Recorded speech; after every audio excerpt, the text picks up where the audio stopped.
May binata at dalaga na nagtagpo sa online dating. At sila na nga ay nauwi sa isang hotel.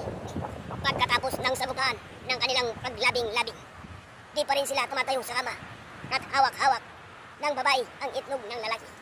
Nilalaro-laro at parang halos ayaw nang mabitawan. Nasabi ng lalaki, bakit? Namimiss mo ba ang ganyan ng ex mo? Ngumiti ang babae at sabi, hindi, ang sariling akin. Dahil meron din ako ganito dati. May lalaki at babae na nagtagpo sa isang inuman. At nung sila na ay nakarami ng nainom, nakuha na ang tamang timpla, nakuha na ang tamang kwentuhan. Sila na ay nauwi sa bahay ng babae. Pagkatapos na nilang nagawa ang kanilang makamundong at hikain, pumunta na siya sa shower ang babae.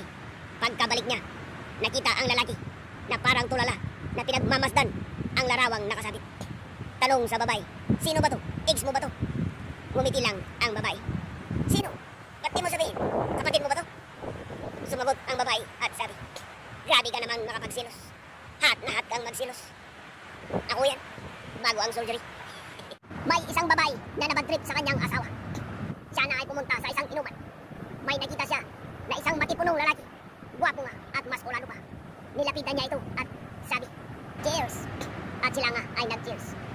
Sabi ng babae, bibili ako ng iinumin natin. Sabi ng lalaki, pero wala itong magandang may dudulot. Ngumiti lang ang babae at nag-order. Nung sila na ay nakainom, sabi ng babae, ba't di tayo pumunta sa aking apartment para tuluyan tayong magkakilala sa isa't isa?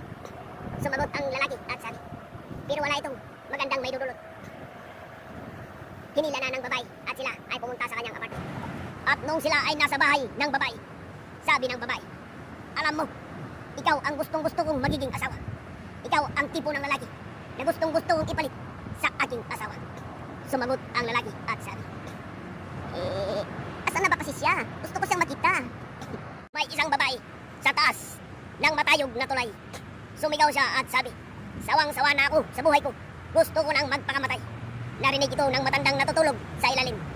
Tumaas siya at sabi, iha, alam mo sa tanda kong ito, ay hindi pa ako nakakatikim ng halik mula sa isang dilag na tulad mo.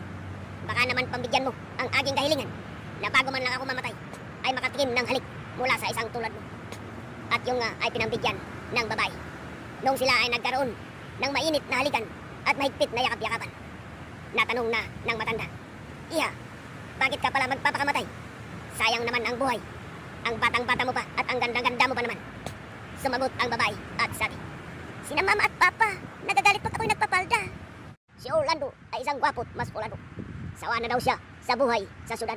Siya ay babalik sa probinsya para sa tahimik na kapaligiran. Isang araw nung siya ay namalingki, sinundan siya ng kanyang kapitbahay.